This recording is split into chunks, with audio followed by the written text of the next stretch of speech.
Desde hace más de 15 años me dedico a manejar tráileres por todo México. He cruzado la Sierra de Puebla con neblina espesa como caldo. He bajado por la autopista de Cuernavaca cuando los frenos ya no más eran promesas. Y he atravesado la Sierra Tarahumara en noches tan oscuras que la luz de mis faros parecía tragada por algo más denso que la sombra. Pero nunca me había tocado ver algo que me dejara temblando de verdad. Hasta esa noche en la Libre de Veracruz a Oaxaca. Era mediados de octubre, cerca del Día de Muertos. El calor húmedo de la zona de Acayucán se sentía pegajoso, aunque ya eran pasadas las 2 de la madrugada. Venía manejando una caja seca de doble eje cargada con bultos de azúcar. No tenía prisa, y aunque la autopista era más segura, preferí tomar la libre porque siempre he creído que el camino viejo conserva mejor las historias y las advertencias. La radio apenas captaba algo, así que la traía en volumen bajo, solo por no sentirme tan solo. El monte a ambos lados se abría en sombras altas, donde solo los faros alcanzaban a arañar la oscuridad. No había más autos, ni luces, ni perros, ni nada. Fue entonces cuando lo vi. Un coche compacto, gris, varado a la orilla del camino. Las luces de emergencia parpadeaban lentas, como si la batería estuviera muriendo. Y junto a la puerta del conductor había alguien, un hombre.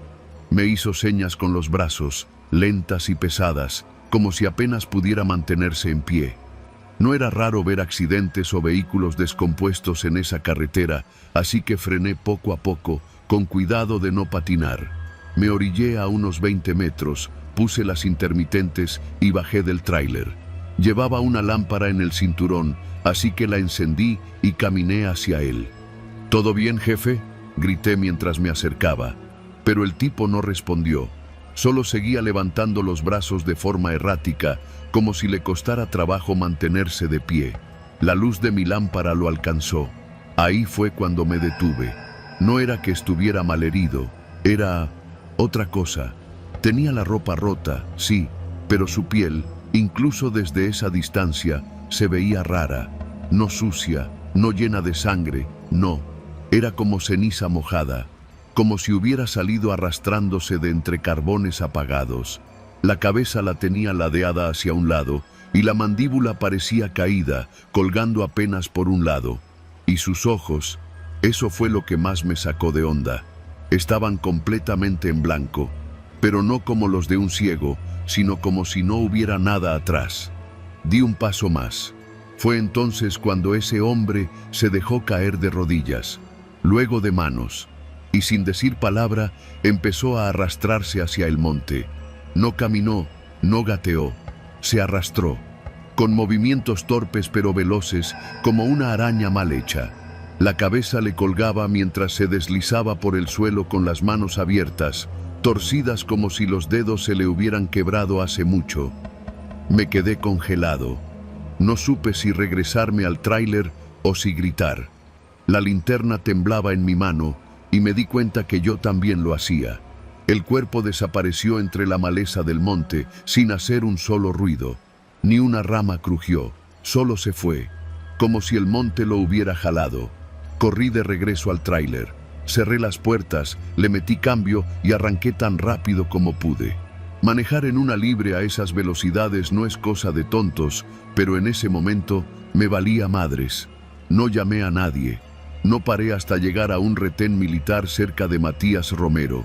Cuando los soldados me preguntaron qué me pasaba, no supe qué decir.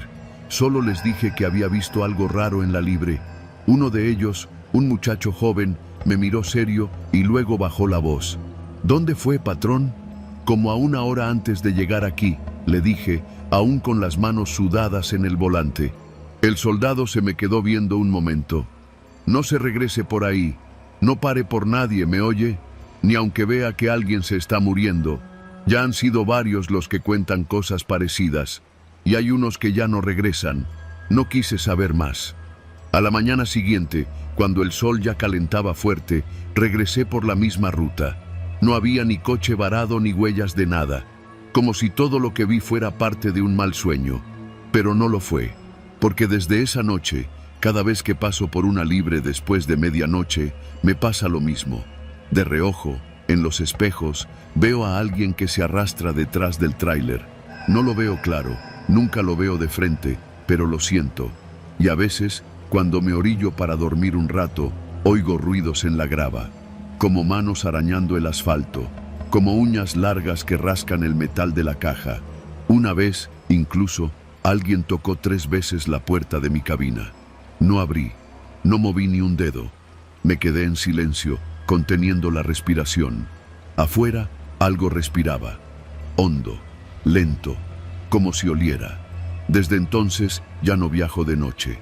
Perdí dinero por cambiar mis rutas, sí, pero nada vale más que la tranquilidad de saber que esa cosa no me sigue cuando hay luz. Porque lo que vi aquella noche no era un hombre, era algo que usaba un cuerpo como traje, algo que quería que me acercara, algo que espera que alguien más baje del tráiler. Y lo peor es que, aunque no lo vi más de unos segundos, sé que si alguna vez lo miro de frente, no voy a poder dejar de arrastrarme con él.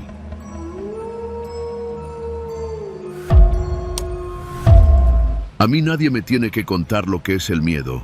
Yo lo viví con los ojos abiertos, con las manos temblando sobre el volante y el corazón a punto de reventar cada que escuchaba el zumbido de una notificación.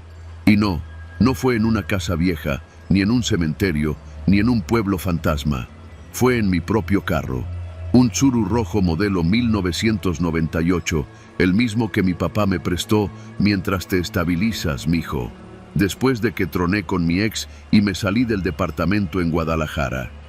Me fui a vivir a El Salto con mi tía Marta, un fraccionamiento medio olvidado por el municipio, de esos donde todavía hay calles sin pavimentar, tienditas con rejas oxidadas y perros callejeros que se echan bajo los carros por el calor. Desde ahí manejaba todos los días hasta la tienda Electra donde trabajo en Tlaquepaque. Era un trayecto de unos 40 minutos si no agarraba tráfico, y para no estar en silencio, siempre conectaba el celular con un adaptador de casete que todavía usaba el estéreo viejo del carro. Todo empezó una noche de miércoles. Recuerdo que eran como las 10:30 porque salí tarde. Había habido un problema con las cajas y me tocó cuadrar números. Ya iba cansado, manejando por Avenida Gobernador Curiel, pasando el cruce con Lázaro Cárdenas, cuando mi celular, que estaba en la base del tablero, soltó una notificación. Un mensaje de audio en WhatsApp. De mí. Yo no lo había enviado. Al principio creí que era un error, algún audio viejo reenviado, pero cuando lo abrí, me quedé helado. Se escuchaba el sonido exacto del motor del Tsuru. No me refiero a el sonido de un carro, no. Era el motor de mi carro, con ese zumbido peculiar cuando llegaba a segunda, con la vibración de la palanca que solo tenía cuando pasaba de los 40 kilómetros por hora. Luego, en medio del sonido, se oían pasos, como si alguien caminara sobre grava, y algo más. Un susurro, apenas perceptible, diciendo: «Ya voy». Me estacioné en seco frente a una farmacia cerrada. Revisé el audio varias veces, con los vidrios arriba, el carro apagado y el estómago apretado. No había forma de que yo hubiera grabado eso. Era reciente. El archivo decía que se había enviado hace un minuto y estaba en mi propia conversación conmigo mismo, ese chat que uso para guardar notas de voz y tareas. No podía explicarlo. Pensé que tal vez era alguna app fallando o un virus, así que lo borré, reinicié el celular y seguí mi camino. Esa noche me costó dormir, pero uno a veces prefiere no hacerle caso a lo raro. Al día siguiente, en el mismo tramo, de nuevo con el adaptador y el celular conectado, me llegó otro audio. Esta vez mientras esperaba el cambio de semáforo en la glorieta de El Álamo. La notificación sonó fuerte, como si mi celular lo hubiera puesto en volumen alto solo. Lo abrí de inmediato. En el audio se escuchaba el crujido del asiento del copiloto, ese sonido de tela y resorte cuando alguien se sienta rápido. Luego, una respiración, pesada, como si alguien estuviera justo ahí, al lado mío, en silencio. Me giré. No había nadie, pero el asiento tenía una ligera hendidura que yo no había notado antes. Lo más inquietante fue el final del audio. un golpecito suave en el cristal, justo del lado del copiloto, y apenas terminó el audio, alguien tocó la ventana. 3 golpecitos secos. Volteé bruscamente, pero no vi a nadie. Ni carros cerca, ni peatones. Nada. Manejé como alma que lleva el diablo. Me fui directo a casa de mi tía, metí el carro al portón y me metí corriendo. Esa noche, el Tsuru se quedó con los vidrios arriba y las luces del patio encendidas. Me prometí que al día siguiente usaría Uber, aunque se me fuera la quincena. Pero por alguna razón, en la mañana, cuando desperté, el celular volvió a vibrar. Otro audio, esta vez más largo. Lo escuché temblando desde la cama. Era una grabación de mí mismo, llorando. Un sollozo bajo, ahogado, como si estuviera hablando desde el asiento del conductor, con la cabeza agachada. Se escuchaban frases entrecortadas, imposibles de entender, como si yo supiera que estaba pasando algo horrible, pero no supiera cómo expresarlo. Al fondo, otra voz. No era la mía. Era grave, casi un gruñido, que decía: no te bajes. Ese día no fui a trabajar.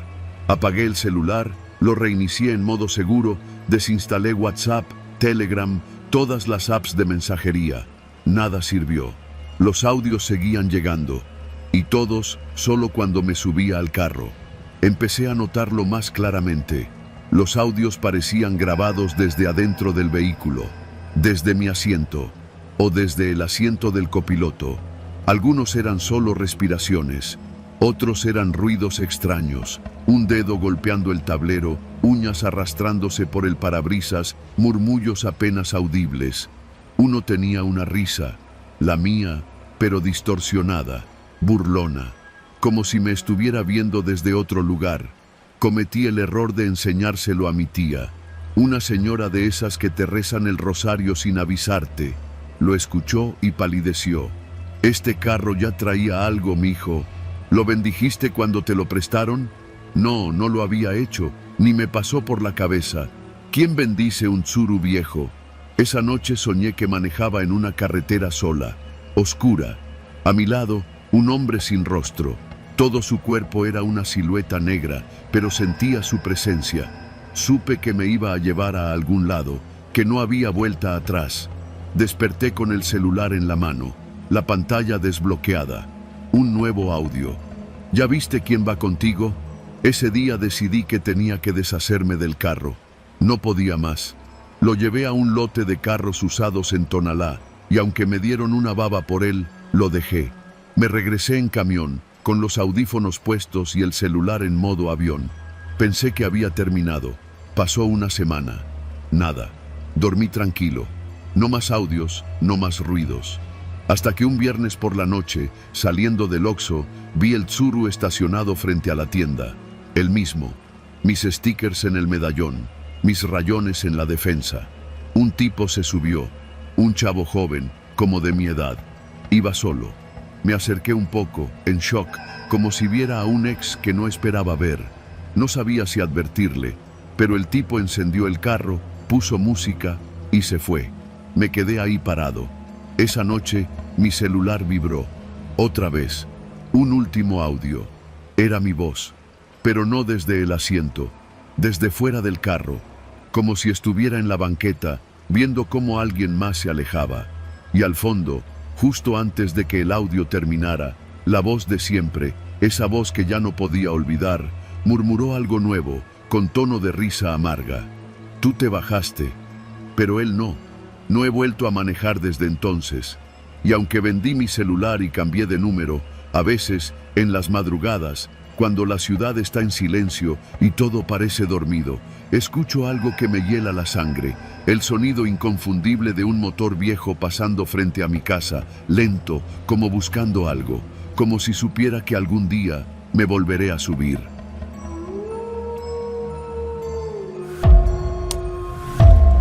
Conducía solo por la autopista del Sol, un trayecto que había hecho muchas veces en mi vida, pero nunca a esa hora, y mucho menos en esa condición. Habían pasado apenas 4 días desde que murió mi madre, y después del entierro no tenía cabeza para quedarme en Cuernavaca.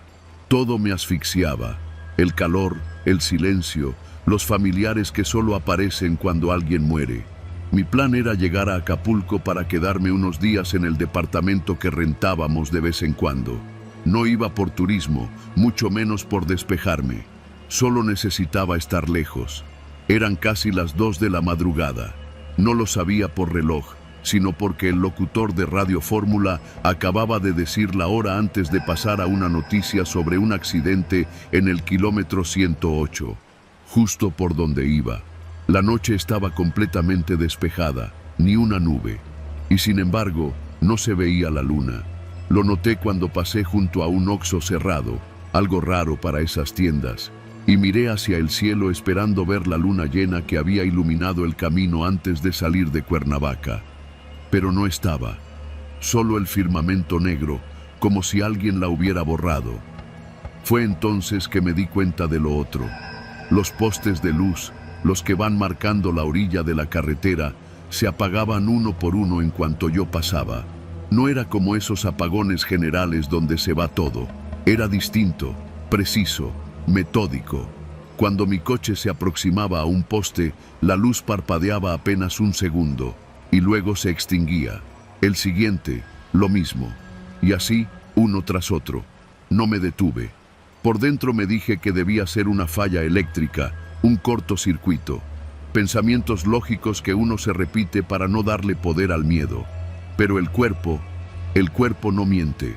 Tenía las manos empapadas de sudor y el volante me resbalaba apenas lo tocaba. Mis piernas temblaban y mi vista no podía mantenerse fija más de 3 segundos sin revisar los espejos. Algo me seguía. No había duda. No podía verlo, pero lo sabía. Lo sentía. Y entonces los vi. Por primera vez. Un par de ojos rojos, pequeños, flotando justo al borde de la carretera, a la altura del pasto seco que cubre los cerros de la zona. No parpadeaban, no se movían, solo estaban ahí, inmóviles, como si observaran desde el otro lado de algo. Y luego, desaparecieron. Cuando pasé junto a ellos, se desvanecieron en la oscuridad justo cuando el poste que los iluminaba se apagó. «Madre», murmuré en voz baja, instintivamente. Apreté el acelerador. Faltaban unos 20 kilómetros para la caseta de Palo Blanco. El camino era recto, y aunque no estaba del todo solo, de vez en cuando me cruzaba con un tráiler o un autobús. Sentía como si el tramo que recorría estuviera completamente aislado del resto del mundo, como si yo fuera el único atrapado ahí. Los ojos aparecieron otra vez, esta vez más cerca, y no estaban solos. Junto a ellos vi una silueta, primero tenue, como hecha de humo, luego más definida, como si la oscuridad misma la moldeara. Medía por lo menos 2 metros y tenía extremidades desproporcionadas, brazos larguísimos que rozaban el suelo. No tenía cara, ni boca, solo esos malditos ojos flotando donde debería estar su rostro. Intenté encender las luces altas. No funcionaron. Las luces normales tampoco servían. Todo el sistema eléctrico del coche parecía morir cada vez que pasaba junto a esa cosa. Solo podía avanzar a ciegas, con la carretera iluminada apenas por las luces de los postes, hasta que se apagaban. Así, en esa danza macabra, avancé varios kilómetros. A veces los ojos aparecían del lado izquierdo, otras del derecho. A veces más lejos y a veces a menos de 1 metro de la carretera. Entonces escuché algo. No fue dentro del coche, fue afuera. Un sonido seco, rítmico, como si alguien arrastrara un costal lleno de piedras por el asfalto. Un ras, ras, que se intensificaba cuando el coche se detenía o bajaba la velocidad. Como si esa cosa me exigiera seguir adelante.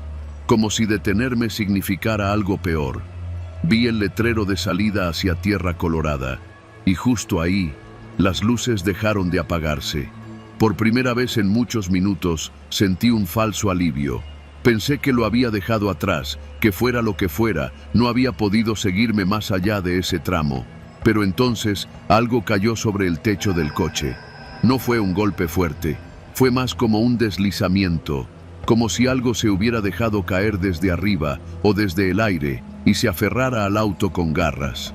La suspensión crujió. El volante se hizo más pesado.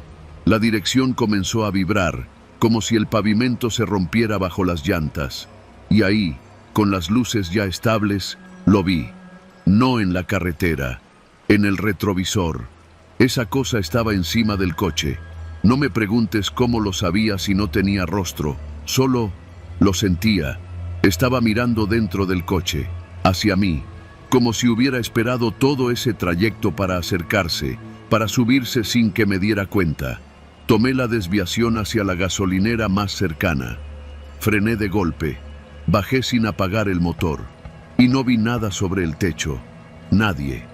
Un señor que estaba echando diésel a su camioneta me miró raro. ¿Todo bien, joven?, me preguntó. Solo pude asentir.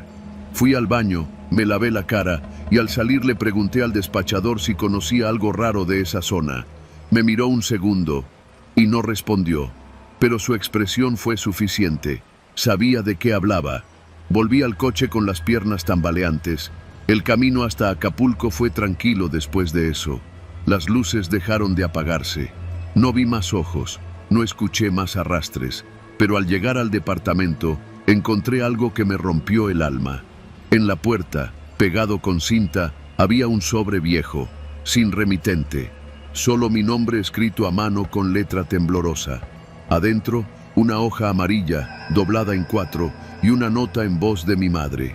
Si alguna vez lo ves, no lo mires directo, no lo llames, no hables de él, y nunca te detengas en el camino, aunque parezca que ya se fue. Él camina entre postes, y recuerda tu nombre. No volví a manejar de noche por esa carretera, jamás, porque en el fondo, aunque intento convencerme de que todo fue producto del cansancio o del duelo, sé que él sigue ahí, esperando, y la próxima vez no se va a conformar con mirarme.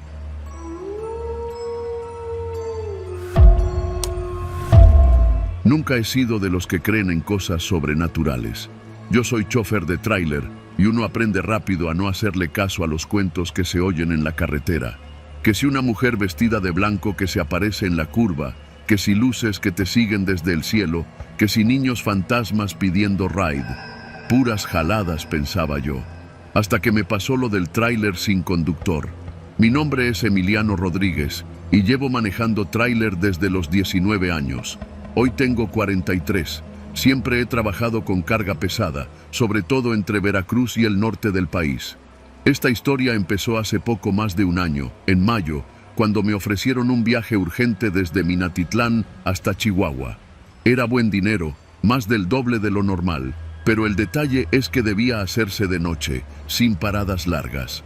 Que porque la carga no podía exponerse al calor del día. Ni pregunté qué traía, ya sabes cómo es esto. Mientras el depósito caiga en tiempo, a uno no le importa.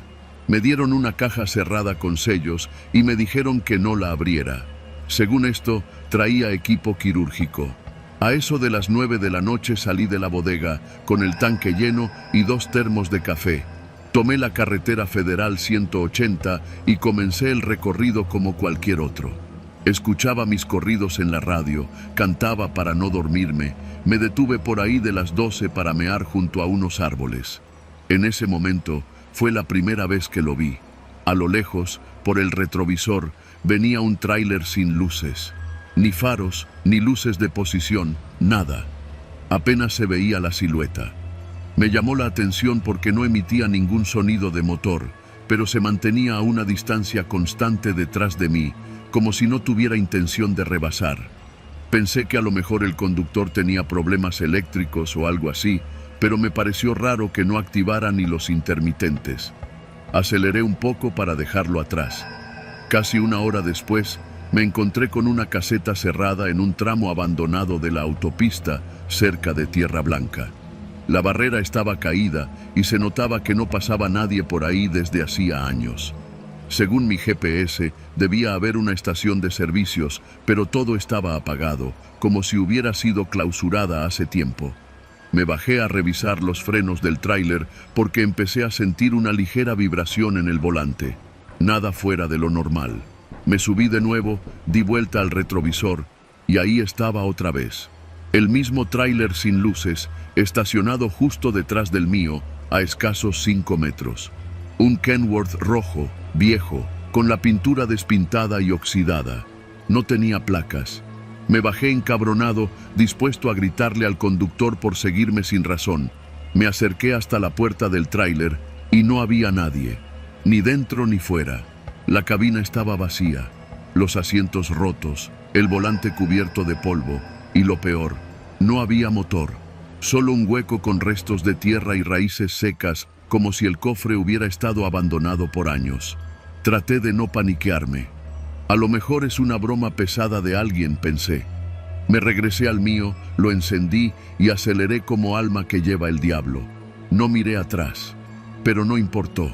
En cada curva del camino, cada tramo largo donde el retrovisor podía mostrarme lo que venía detrás, ahí estaba, sin sonido, sin luces, el mismo tráiler siguiéndome, siempre a la misma distancia.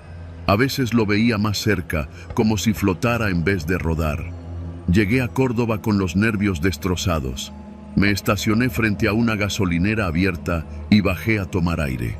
Había gente, choferes, un par de traileros jugando dominó cerca de la tienda. Me sentí más tranquilo.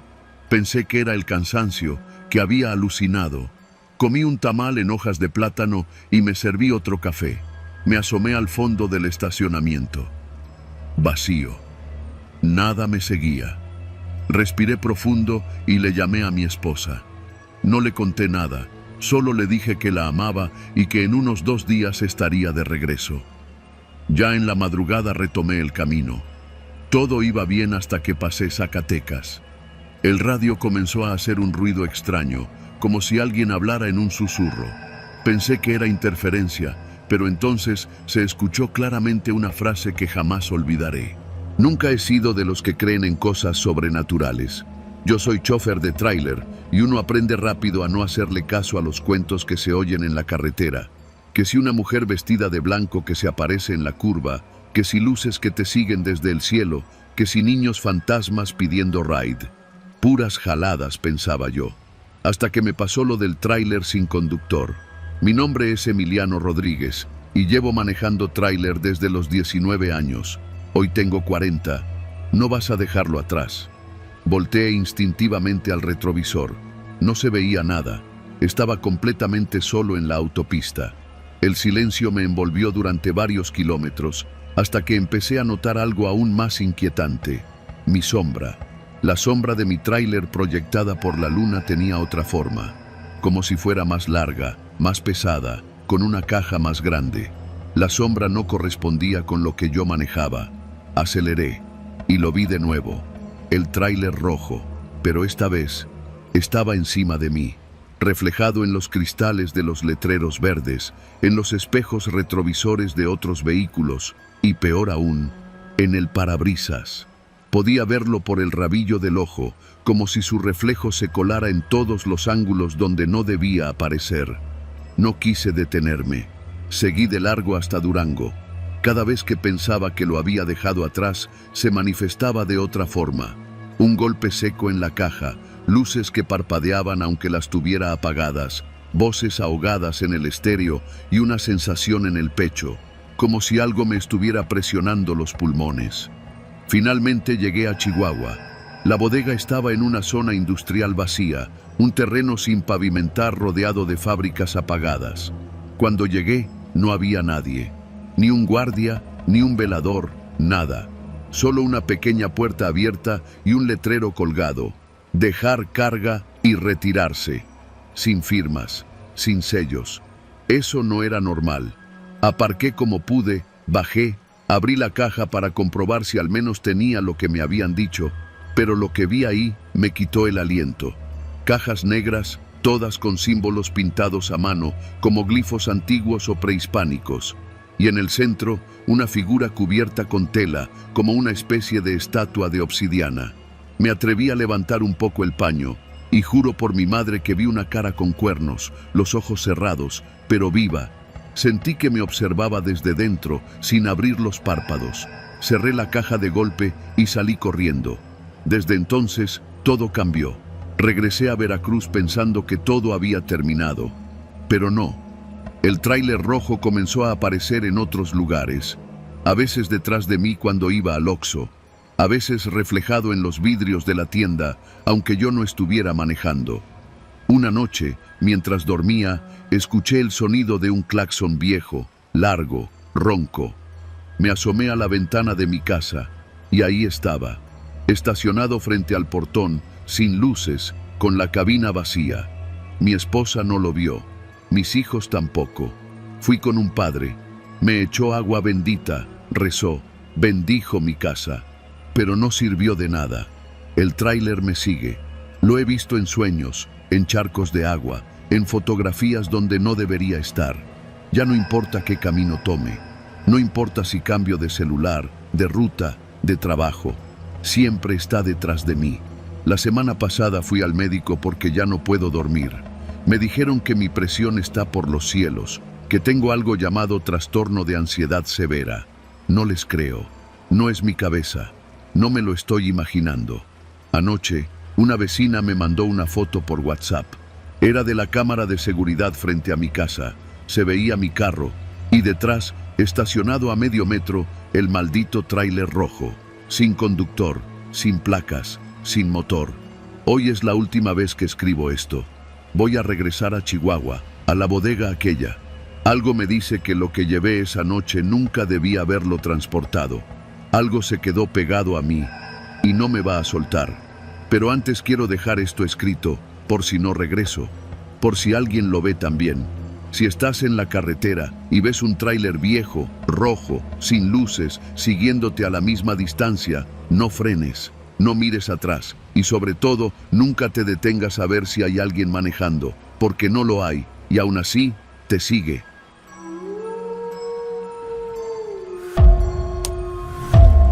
No soy un hombre supersticioso, ni lo era. Mi nombre es Ignacio, pero todos en el gremio me conocen como El Chino. Llevo casi 20 años trabajando con una pequeña funeraria en Guadalajara, haciendo de todo un poco, traslado de cuerpos, preparación de difuntos, papeleo, lo que se necesite. No es un trabajo bonito, pero alguien tiene que hacerlo. Me acostumbré al olor a formol, a ver caras desfiguradas por el accidente, a la tristeza que flota en los velorios. Pero hay cosas a las que nunca te puedes acostumbrar. Todo comenzó un viernes por la tarde. Ya era noche cuando el patrón, don Ramiro, me llamó a su oficina. Me dijo que necesitaba que hiciera un traslado especial, algo fuera de lo común. Se trataba de llevar 6 ataúdes hasta un pueblito perdido entre los cerros de Nayarit, llamado San Nicolás del Lamento. El nombre me sonó extraño desde el principio. ¿Y qué? ¿Son muertos de una misma familia o qué? Le pregunté, algo desconcertado. Algo así, me contestó, evitando verme a los ojos. Lo que pasa es que los cuerpos ya vienen preparados desde Tepic, pero los familiares quieren que se entierren allá. El asunto es que deben llegar esta misma noche, sin falta. Se me hizo raro. Casi nadie entierra de noche. Pero el patrón insistió en que los familiares ya habían pagado bien, en efectivo y por adelantado. No soy tonto. Cuando el dinero es bueno, no se pregunta mucho. Fui al taller, acomodé los ataúdes en la caja del camión y por costumbre les puse una sábana encima a todos. Aunque ya estuvieran sellados, uno no sabe quién pueda andar husmeando. Salí de Guadalajara cuando el sol apenas se ocultaba detrás del Cerro del Cuatro. Tomé la carretera libre hacia Compostela. El camino era largo, lleno de curvas, y conforme avanzaba, el cielo se fue cargando de nubes. No había luna ni estrellas. La carretera parecía un túnel oscuro, con las luces del camión apenas arañando el asfalto. Ya pasaban de las 11 de la noche cuando vi el letrero oxidado que anunciaba San Nicolás del Lamento, 3 kilómetros. No había luces, ni casas, ni señal en el celular. Tomé el desvío y me adentré en un camino de terracería. Fue ahí donde empezó todo. A medio camino, con los baches sacudiendo los ataúdes en la caja del camión, escuché un golpe seco, como si algo hubiera caído dentro. Me detuve en seco, pensando que una de las cajas se había movido. Bajé con la linterna en la mano, revisé cada ataúd. Todos seguían en su sitio, bien cerrados, Pensé que tal vez había sido un animal o una rama, pero justo cuando subí de nuevo a la cabina, lo escuché. Una voz desde la parte trasera del camión, apagada por la madera, pero clara. ¿Ya llegamos? Me quedé inmóvil. Pensé que tal vez lo había imaginado, que era el cansancio, el eco, lo que fuera. Pero entonces volvió. Tengo frío. Sentí que la sangre se me helaba. Me quedé un buen rato ahí, con el motor apagado, en medio de la nada. El único sonido era el del monte y el viento colándose entre los árboles. Encendí el motor de golpe y seguí manejando. Tenía que llegar al pueblito, entregar esos ataúdes y largarme lo antes posible. Pero mientras avanzaba, algo cambió en el ambiente. El aire se volvió más denso, como si el mundo estuviera conteniéndose. Empezó a oler a tierra mojada, pero también a podredumbre, como si algo estuviera descomponiéndose muy cerca. Y luego, una risa infantil. Venía desde la caja del camión. Apreté el acelerador, queriendo terminar con eso de una vez. Me repetía que eran alucinaciones, que tal vez alguno de los ataúdes traía una grabadora o alguna tontería ritual. He visto cosas extrañas en mi trabajo, ataúdes con comida, con cartas, con objetos personales, pero jamás algo así. Al fin llegué al pueblo, o eso creí. San Nicolás del Lamento no tenía postes de luz, ni gente en las calles. Las casas eran de adobe viejo, algunas medio caídas, y todo estaba en silencio. Silencio total. Toqué el claxon un par de veces frente a la pequeña capilla donde debía dejar los cuerpos. Nadie salió. Me bajé, tomé una linterna y caminé hasta la entrada. La puerta estaba entreabierta. Dentro apenas se veían unas cuantas veladoras encendidas. Olía a cera y humedad. Dejé la puerta abierta para que entrara algo de luz del camión. Entonces una figura salió de entre las sombras. Era una mujer, morena, flaca, con un rebozo negro cubriéndole la cabeza. Sus ojos eran oscuros, profundos, como si no tuvieran fondo. «Ya los estábamos esperando», dijo con voz seca. «Disculpe, ¿hay alguien más que me pueda ayudar a bajarlos?». La mujer negó con la cabeza. «Usted debe hacerlo solo». Así se pidió. Me encogí de hombros y fui por el primer ataúd. Estaba frío, pero no más de lo normal. Lo bajé con cuidado y lo llevé hasta el interior de la capilla. La mujer me indicó que lo colocara sobre una mesa de piedra, cubierta con un petate viejo. Así hice con los otros 5. El último estaba más pesado, o tal vez yo ya estaba agotado. Al terminar, limpié el sudor de mi frente y me volví hacia ella. ¿Algo más? ¿Dónde firmo la entrega? La mujer me miró fijamente. Ahora debes sellar la puerta. ¿Qué? La puerta. Debes cerrarla por fuera y no mirar atrás. Me reí nervioso, pensando que era una broma. Pero ella no sonreía. Su rostro seguía inmóvil, pálido bajo la vela. Así se pidió. Así debe hacerse. Sentí un impulso de largarme de ahí, de echar a correr. Pero por alguna razón, obedecí. Cerré la puerta de la capilla con el candado que estaba colgado al lado. Al darme la vuelta, antes de subirme al camión, escuché algo que no olvidaré nunca. 6 golpes, 1 por cada ataúd, desde adentro. No me detuve. Manejé de regreso como loco, sintiendo que algo me observaba desde el monte, desde los árboles. Al llegar de nuevo a la carretera, traté de llamar al patrón, pero no había señal. Dormí dentro del camión, en una gasolinera, con las luces encendidas y el seguro puesto. Al día siguiente fui directo a la funeraria. Don Ramiro estaba en su oficina, tomando café como si nada. Le conté todo, cada palabra, cada sonido, cada golpe. Él me escuchó sin interrumpirme. Al final, solo dijo: «Lo hiciste bien, Chino. Ellos necesitaban llegar antes de que amaneciera». «¿Ellos quiénes? ¿Qué fue eso?». Don Ramiro tomó un folder y me lo extendió. Eran actas de defunción, 6 nombres, 6 personas del mismo pueblo, todos muertos hace más de 30 años, el mismo día, el 2 de noviembre de 1995. ¿Un accidente?, pregunté. Algo así, un ritual, una promesa rota. Esa gente nunca descansó, hasta ahora. No pregunté más. Me fui a mi casa, me metí a bañar, queriendo quitarme el olor a encierro y muerte, pero hay olores que se quedan en la piel y en la memoria.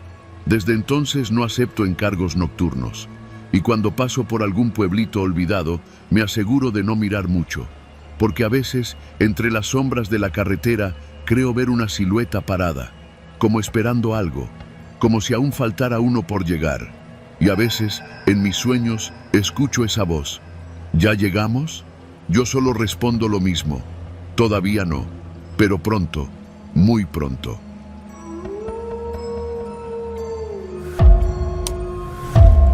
Nunca he sido supersticioso. Nunca le tuve miedo a la oscuridad ni a los cementerios. De niño me burlaba de las historias de fantasmas que contaban mis tías en las reuniones familiares. Siempre fui más del tipo práctico, escéptico. Por eso me costó tanto aceptar lo que me pasó aquella madrugada en la Sierra de Oaxaca. Porque lo viví, porque me habló, porque sabía cosas que nadie más debería saber. Todo empezó por una urgencia familiar. Mi mamá se había enfermado de gravedad. Vivía en un pueblo a las afueras de Tuxtepec y yo estaba en Oaxaca capital. Me avisaron por teléfono cerca de las 2 de la mañana. Sin pensarlo, agarré las llaves del coche y salí de inmediato. Ni siquiera eché gasolina. Sabía que el tramo entre la ciudad y la sierra era peligroso de noche, pero el miedo de perderla me empujó. Cargué en una gasolinera de San Agustín Yatareni, compré un café soluble de esos aguados y me aventé el camino sin detenerme. La carretera 175 es conocida por sus curvas cerradas, su niebla repentina y sus tramos donde simplemente no hay señal ni luz, más allá de lo que alcancen a iluminar tus faros. A eso de las 3:30 de la madrugada, pasé por el desvío a Ixtlán de Juárez. En ese tramo ya no hay casas, ni casetas, ni nada. Solo bosque espeso, cerros altos y neblina bajando como si fueran sábanas mojadas colgando entre los árboles. Fue ahí cuando empezó lo raro. Primero, sentí que la camioneta se hacía más pesada del lado del copiloto, como si alguien se hubiera subido en movimiento. Pensé que eran mis nervios, que el estrés y la hora ya me estaban afectando. Pero luego escuché la puerta del copiloto cerrarse. Clarito, un clac seco, definitivo. Volteé de reojo. El asiento estaba vacío, pero el cinturón estaba estirado, abrochado, como si alguien estuviera ahí. Me sudaron las manos. Quise decirme que era una falla del mecanismo, que había dejado el cinturón mal puesto, que era normal. Pero entonces lo escuché. Una voz, justo al lado mío. Seria pero cálida, masculina, como de unos 30 años. No sonaba amenazante, al contrario, sonaba como si me conociera. No has pasado por San Juanatepec desde que murió tu abuela, ¿verdad? Me helé. No respondí, solo apreté más fuerte el volante y miré de frente, como si ignorarlo pudiera deshacer lo que estaba pasando. Pero la voz siguió. Y cada palabra que salía de esa garganta invisible me fue desarmando. ¿Te acuerdas cuando te perdiste en el río, allá en el rancho de Doña Aurelia? Tenías 5 años. Fue un susto tremendo. Tu papá te encontró llorando, con la rodilla raspada, escondido debajo de unas piedras. Nadie sabía eso. Ni yo lo recordaba del todo. Solo vagamente, como un sueño que me contaron tantas veces que terminé creyendo lo mío. Y aquella vez que te escondiste debajo de la cama de tus tíos, en la casa de los Portales de Etla, pensaste que nadie te iba a encontrar. Te quedaste dormido entre telarañas, hasta orinaste el colchón. Tenías 7 años. Sentí un nudo en la garganta. Esa historia se la conté una sola vez a mi prima Rebeca, cuando teníamos 12 años. Fue un secreto entre nosotros. Juramos no contarlo. ¿Quién eres?, le dije. Mi voz tembló. La voz no respondió enseguida. Hubo una pausa y después, con una serenidad que me desquició, dijo: solo soy alguien que te acompaña cuando nadie más puede hacerlo. No sabía si estaba soñando, si me estaba volviendo loco, pero no me detuve. Sentía que si frenaba, si me bajaba, me iba a pasar algo peor. La voz no me gritaba, no me insultaba, no se reía. Solo platicaba, como si estuviéramos compartiendo el camino, como si fuéramos viejos amigos, o más bien, viejos enemigos íntimos. Durante un buen tramo me contó historias, detalles de mi infancia, de mis pensamientos, de cosas que yo jamás le dije a nadie. Me habló de un dibujo que hice en la primaria, con lápices de colores, mordidos, donde dibujé un monstruo con cara de mi maestro de educación física. Me dijo el nombre del perro de mi vecino con el que jugaba en secreto. Me describió el color del vestido que llevaba mi mamá el día que me regañó por rayar la pared con plastilina. Todo eso era real, todo eso había pasado, y él lo sabía. Intenté prender la radio, pura estática. Quise marcarle a alguien, no tenía señal, ni una rayita. Era como si el mundo se hubiera replegado, como si la carretera fuera una lengua larga de soledad donde solo estábamos él y yo. ¿Por qué me estás diciendo esto?, le pregunté finalmente, con los dientes apretados. Porque hoy es tu última oportunidad de recordar lo que fuiste, lo que dejaste atrás. ¿Recordar qué? Que no estás solo, nunca lo has estado, y que cuando eras niño, tú me veías. ¿Te acuerdas? Ahí me dieron ganas de gritar, porque de pronto sí me acordé de una figura que se sentaba en el rincón de mi cuarto cuando tenía fiebre, de una sombra que me hablaba en sueños y que una vez me enseñó dónde estaba escondido un dulce, de una voz que me susurraba mi nombre cuando me quedaba dormido en los asientos traseros del coche de mi papá. Siempre creí que era imaginación infantil, juegos de la mente. Pero ahí estaba otra vez, años después, con voz de hombre, sentado invisible a mi derecha, diciéndome cosas que me hacían temblar de adentro hacia afuera. Te fuiste olvidando de mí, poco a poco, dijo, como todos. Pero hay un momento en el camino, justo antes de llegar a la loma del Ahorcado, donde los que fuimos olvidados podemos volver. La loma del Ahorcado. Sí, claro, todos los traileros la conocen.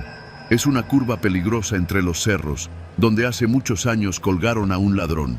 Dicen que ahí se aparece el fantasma, que a veces se ve un bulto colgando de un árbol seco. Siempre pensé que eran cuentos, pero justo antes de llegar ahí, la niebla se volvió más espesa, y el aire dentro del coche se enfrió como si me hubiera abierto el congelador. Mi copiloto invisible se cayó. El silencio fue más ruidoso que cualquier palabra, y entonces lo vi. Una figura colgando, un cuerpo. No se movía con el viento, no tenía rostro, pero supe que me miraba. El coche se apagó, los faros murieron, el motor tosió y quedó inerte, justo a medio camino de la curva. Todo quedó en absoluta oscuridad. Intenté encenderlo, nada. Volteé al asiento del copiloto. La forma del cinturón seguía abrochada. La silueta hundía ligeramente el asiento, pero ya no hablaba. ¿Qué quieres?, grité. Nada. Apreté los ojos, los volví a abrir, y ahí estaba, una figura, sentada, negra, como hecha de humo denso. No tenía rostro, pero se sentía presente, palpitante, como si estuviera hecha de mis propios miedos. Te estoy devolviendo lo que perdiste, dijo por última vez. Y entonces una oleada de imágenes me invadió. Recuerdos que no eran míos, caminatas por pueblos que nunca visité, voces desconocidas, llanto, desesperación y una sensación abrumadora de soledad, como si esa cosa hubiera sido yo en otra vida, o algo que nació conmigo. El coche volvió a encenderse solo, los faros se encendieron, la figura del ahorcado ya no estaba, el copiloto tampoco. El cinturón se había soltado, caído sobre el asiento como si nadie hubiera estado ahí. Seguí manejando. Llegué a casa de mi mamá poco antes de las 5. Estaba mejor. El susto había pasado. Me abrazó. Me preguntó si estaba bien. Le dije que sí, pero sabía que no era cierto. Desde esa noche, cada que manejo solo por una carretera, siento esa presión en el asiento del copiloto, como si algo se sentara conmigo. No me habla. No siempre, pero cuando lo hace, solo dice una cosa. Todavía no acabamos de recordar.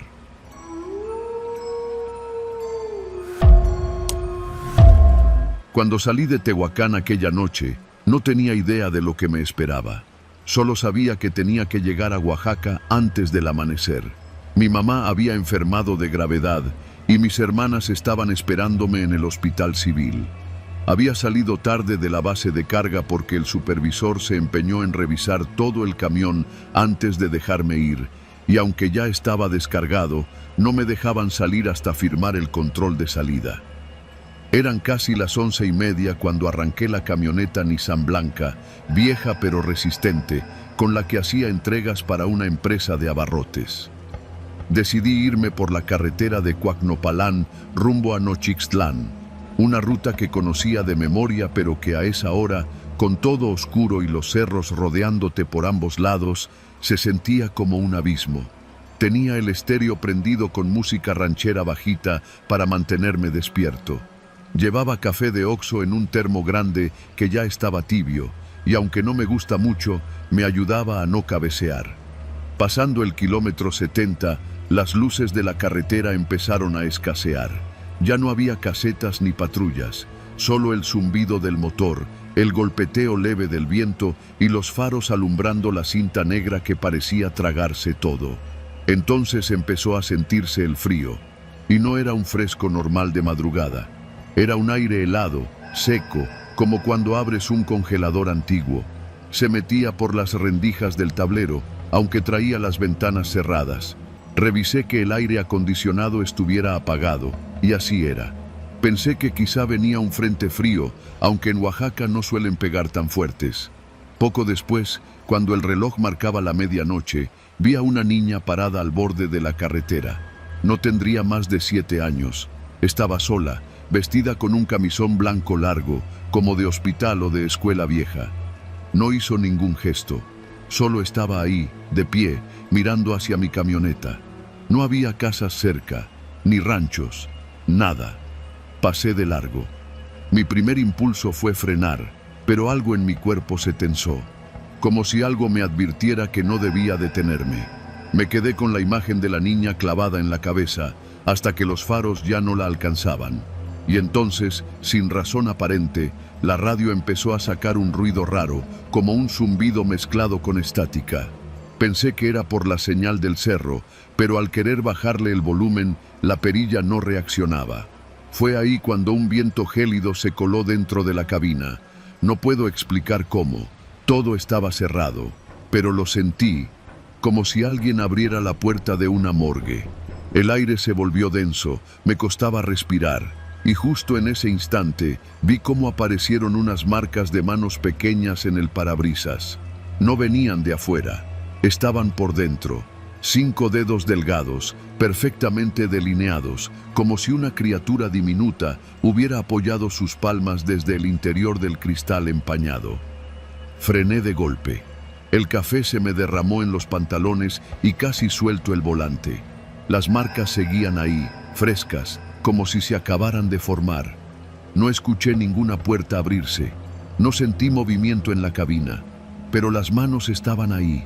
Quise borrarlas con la manga de la chamarra, pero apenas la toqué, sentí un frío tan profundo que el brazo me dolió hasta el hueso, como si el vidrio estuviera a temperaturas bajo cero. El resto de la cabina estaba templado, pero ese punto exacto era un hielo imposible. Decidí seguir conduciendo, con el corazón en la garganta y el cuello tenso, como si algo estuviera justo detrás de mí. No volteé. No quise ver el espejo retrovisor. Algo en mí sabía que si volteaba, iba a ver algo que no debía estar ahí. Avancé varios kilómetros hasta que vi la luz de una gasolinera cerrada. Paré a un lado, bajé con la linterna del celular y me di cuenta de algo más. En el exterior de la camioneta no había ninguna marca. El parabrisas por fuera estaba limpio, pero desde adentro seguían las manos, visibles como si hubieran sido impresas con vapor o grasa. Aproveché para ir al baño que estaba abierto del otro lado, donde los choferes suelen parar a orinar. Al regresar, ya más tranquilo, miré hacia la cabina desde afuera y sentí que el alma se me caía al piso. Adentro, en el asiento del copiloto, había una silueta pequeña, oscura, inmóvil, como si la niña que vi en la carretera ahora estuviera sentada en mi camioneta, esperándome. No corrí, no grité, no supe qué hacer. Encendí el celular y marqué a mi hermana, pero no entraba la llamada, ni una sola rayita de señal. Y entonces, sin que tocara el control, se activó la alarma de la camioneta. Las luces comenzaron a parpadear y el claxon sonaba intermitente, como si algo adentro se moviera. Fui hacia la puerta del conductor, la abrí con el control manual y la silueta ya no estaba. Las marcas en el parabrisas seguían ahí, pero ahora había más. Ya no eran dos. Eran al menos 6 o 7 pares de manos, de distintos tamaños, como si varios niños hubieran presionado sus palmas contra el cristal al mismo tiempo. Me temblaban las piernas. Me subí y arranqué, sin pensar, solo queriendo salir de ese tramo. Pero algo cambió. La carretera ya no era la misma. Las señalizaciones ya no estaban. Todo estaba envuelto en una neblina espesa, blanca, que no había visto ni en las zonas altas de Puebla. No podía ver más allá de 5 metros. Tuve que ir despacio, sintiendo que algo me vigilaba. Y entonces lo oí. Una voz, dentro de la cabina. ¿Dónde está mi mamá? Me quedé helado. No era mi imaginación. Era una voz clara, infantil, y venía del asiento trasero. La camioneta no tenía asiento trasero, solo un área con cajas vacías de refresco y algunas cobijas. Pero la voz sonó ahí, cerca, como si alguien me hablara al oído. ¿Dónde está mi mamá?, volvió a decir, más insistente, más cerca. No respondí. Me limité a seguir manejando, repitiéndome que ya iba a amanecer, que esto no podía durar para siempre. Me dolía la cabeza. Tenía los nudillos blancos de tanto apretar el volante. Cuando por fin vi la desviación hacia Nochixtlán, creí que todo había terminado. Pero antes de llegar al puente, la camioneta se apagó. Se detuvo en seco. Las luces, el motor, todo. En medio de la nada. Y entonces, en la oscuridad total, los vidrios se empañaron completamente. Desde dentro. Y de nuevo, esas manos comenzaron a aparecer. Decenas. Como si un salón entero de niños invisibles se hubiera acercado a mi vehículo. Y luego, golpes. Golpes secos, desde adentro, en el toldo, en las puertas, en los cristales. «¡Regresa!», dijo una voz distinta, más grave, no de niño. Y fue ahí cuando entendí que no era una niña, no del todo, que lo que vi no era un alma inocente, sino una presencia más vieja, más retorcida, usando la forma de un infante para engañar. Me arrodillé sobre el volante, cerré los ojos, recé lo poco que me sabía, y cuando abrí los ojos ya amanecía. La camioneta encendió sola, como si nada hubiera pasado. Las marcas habían desaparecido. El aire estaba normal. Solo quedaba una cosa. En el tablero, colgado del retrovisor, había un moño blanco, de esos que se cuelgan en los ataúdes de niños pequeños. No me detuve hasta llegar a Oaxaca. Nunca volví a pasar por esa carretera. Cambié de trabajo. Nunca conté esto completo a mi familia. Solo dijeron que llegué pálido, tembloroso y con los ojos rojos, como si no hubiera dormido en semanas. Pero aún guardo ese moño. Lo tengo en una caja, junto con la chamarra que usé esa noche. Y a veces, cuando hace frío en la madrugada, puedo jurar que algo se mueve en la sala de mi casa. Algo pequeño, que deja huellas en los vidrios, por dentro. Y cada vez que escucho una voz de niño por la calle a altas horas, me detengo, apago el motor y espero, porque sé que aún me está buscando, porque sé que no fue un accidente, fue una invitación, y yo, sin saberlo, la acepté.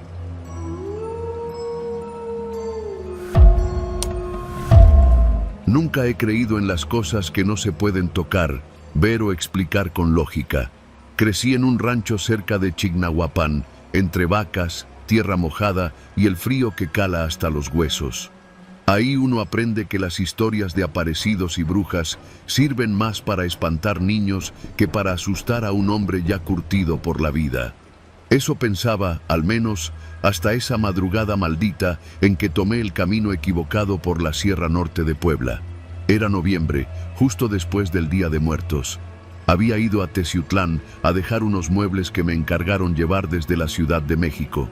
Siempre me ha gustado manejar de noche. Hay menos tráfico, el aire es más limpio y puedo poner mi música sin que nadie me moleste. Aparte, con el clima serrano, el silencio tiene algo que me ayuda a pensar. Cargué la camioneta por la tarde, revisé los frenos, como siempre, y salí alrededor de las 9. El plan era regresar por la carretera federal 130, pasar por Zacatlán y llegar a mi casa para el desayuno. Pero por confiarme de más y no revisar bien el GPS, me metí por una desviación secundaria que cruza por un tramo boscoso que casi no aparece en los mapas. Uno de esos caminos que ni nombre tienen, de esos que usan los locales para cortar camino, pero que siempre se recomienda evitar si no conoces la zona. Al principio todo estaba bien. El camino era estrecho, pero estaba en buen estado. Las curvas eran muchas y había poca luz, pero llevaba los faros largos encendidos y el estéreo sonando bajito. Un par de veces pensé en dar la vuelta, pero ya estaba muy metido.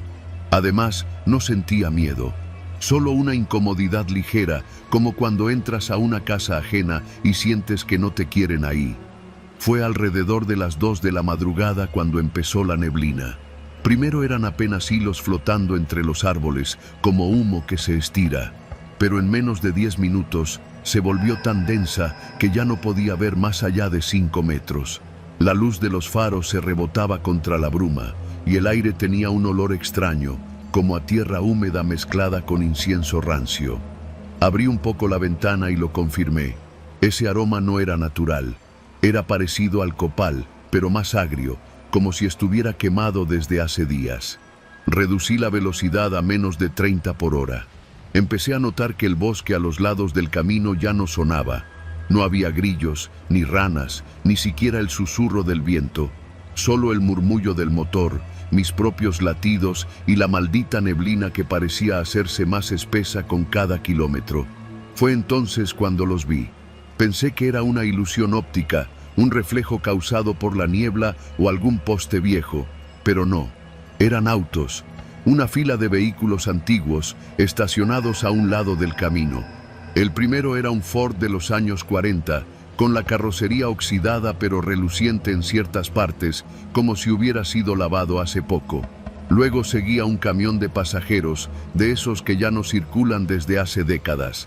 Atrás de él, una camioneta de redilas, luego un bochito, un sedán de los 70s, así hasta perderse en la bruma.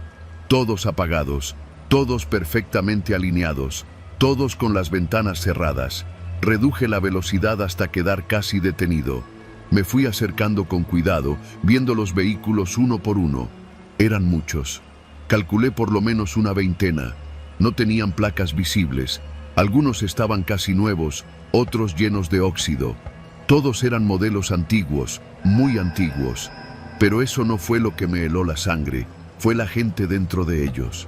Cada vehículo tenía ocupantes, en algunos solo el conductor, en otros familias completas, todos sentados, completamente quietos, como si esperaran algo.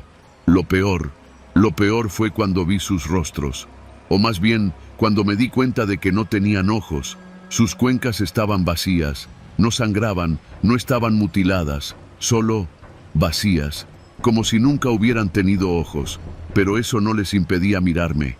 Porque lo sentía como todos esos rostros huecos me seguían con la cabeza, girándola lentamente conforme pasaba junto a ellos. Tuve que parar. Mis manos temblaban sobre el volante, sentí que me faltaba el aire.